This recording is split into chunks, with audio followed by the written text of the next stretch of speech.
but to the panel and to two Liberals who've shared, I think, many of these concerns about their own party, and I suspect now feel freer to speak.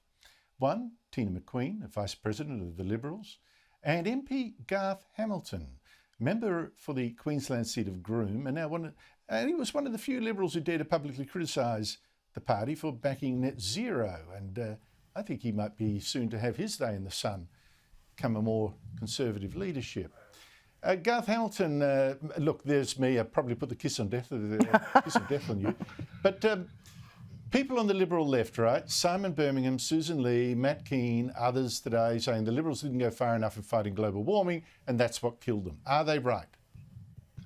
No. Simple answer, no. Absolutely not. Look, we need to continue to be a broad church. That's what the Liberal Party has always been. But we are a broad church of the centre-right.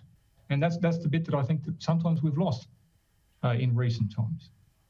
We went down a path, quite frankly, where we had no credibility talking on issues that aren't our issues.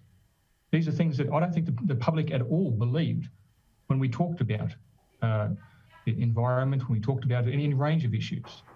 I'll give you an example of how different we were in regards to our credibility. Think back to when John Howard sold the GST. At the time, an unpopular policy, a very difficult policy to get across. Who wants a new tax? But he believed in it. He had conviction and he sold it, and he was credible. People believed him. That's where we need to be. We need to be that again. If we have something that we believe and that we want to convey to the electorate, that's how we do it. Now, that's been done. We can see it. We can remember it. That's what we need to hold ourselves up to. Teena McQueen, if we get Peter Dutton, who looks almost certain to be the new Liberal leader, if we dress him in green clothes, have a little a whoopee thing standing in front of a wind farm saying this is the way to go, who's going to believe that? Peter Dutton won't do that, Andrew. This is an opportunity for the Liberal Party. Under the leadership of Peter Dutton, we can get back to where we should have always been. Conviction, integrity, not back away from a fight. We need that fight. We've been too like other parties, too scared. We've got to be brave and bold, stand up for things we believe in and fight for those beliefs. Peter Dutton can do that, and every member of the party will support him. Well, the thing about Peter Dutton, I think, is that he would be, I think of all the Liberals, I thought that in the previous parliament too, that really scared the opposition. When he got up to speak in question time, Labor went, whoa, they backed off. I think they're scared of him. Now, I noticed Anthony Albanese, the new Prime Minister, said today again that he wants to bring Australians together, and good on him, and he wants to end, the insults and really nasty debates. Someone clearly didn't tell Labor Premier Mark McGowan, who said this today about Peter Dutton. He's an extremist. And I don't think he fits with modern Australia at all. And he doesn't seem to listen. He's extremely conservative. I actually don't think he's that smart.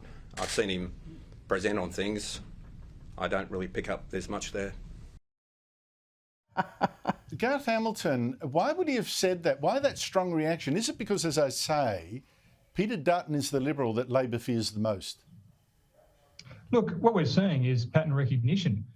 We saw these attacks, these personal attacks, was all that Labor had over the last 3 years. They took not a single policy. They don't have a mandate. Imagine that, a government, that one government without a mandate. All they had was personal attacks on Scott Morrison. And now they're just transferring across to who looks like is getting a lot of support for being the next leader. This is what we can expect them to do again. They did it last time, they'll do it again. And I think we see at the heart what the next 3 years are going to look like. This Labor government is intent on power, is intent on attacking us on these issues, and they're personal issues. They're not issues of policy.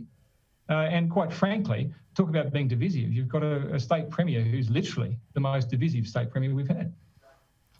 Oh, look, Andrew, they're absolutely petrified of Peter Dutton. I can promise you they are petrified of Peter Dutton. And the only idiot between McGowan and Mr Dutton is McGowan, let me tell you. They're frightened of Peter Dutton because he'll be effective. We'll be back to where, as I said, we should be.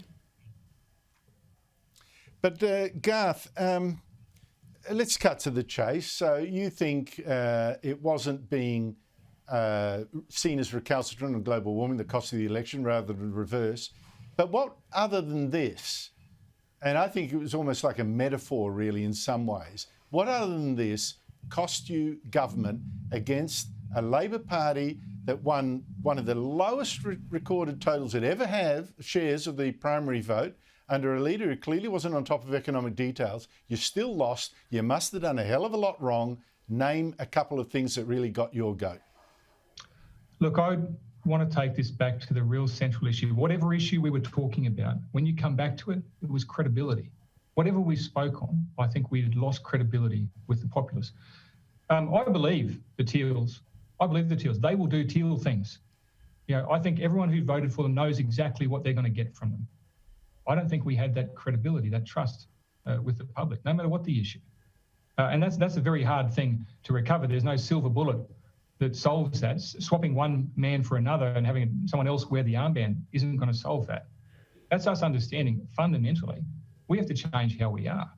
We have to go right back to basics, have a good look at the things that we know we're strong on, and be able to speak on those things again. I mean, imagine a time when we can speak to the Australian electorate with some credibility on issues of debt. That's a long way from where we are right now, but we need to dream that. We need to see that. That needs to be possible again. And that's the fight in front of us. Think about how far we are from today. Garth. But we need to, because true. if we don't, the Australian population will not turn to us as a credible centre-right party. Teena, let me raise one other thing, apart from asking you why you think you lost. It was notable that the Teal independents, who did as much as Labor to destroy you, let's face it. I mean, they just blew you away in what used to be heartland Liberal seats, not that they exist anymore. We're all women. They're all women. And I wonder whether the global warming issues that they purport, and they do stand for, was for many Liberal voters or former Liberal voters, particularly women, the vote for women, from women was very strong, was in fact a rejection of what was seen as male-dominated politics, waving bits of coal around the hard stuff. We want a woman's touch. Do you think you lost the women's vote? Oh, look, we need to improve the women's vote. It's dropped considerably since Tony Abbott was Prime Minister.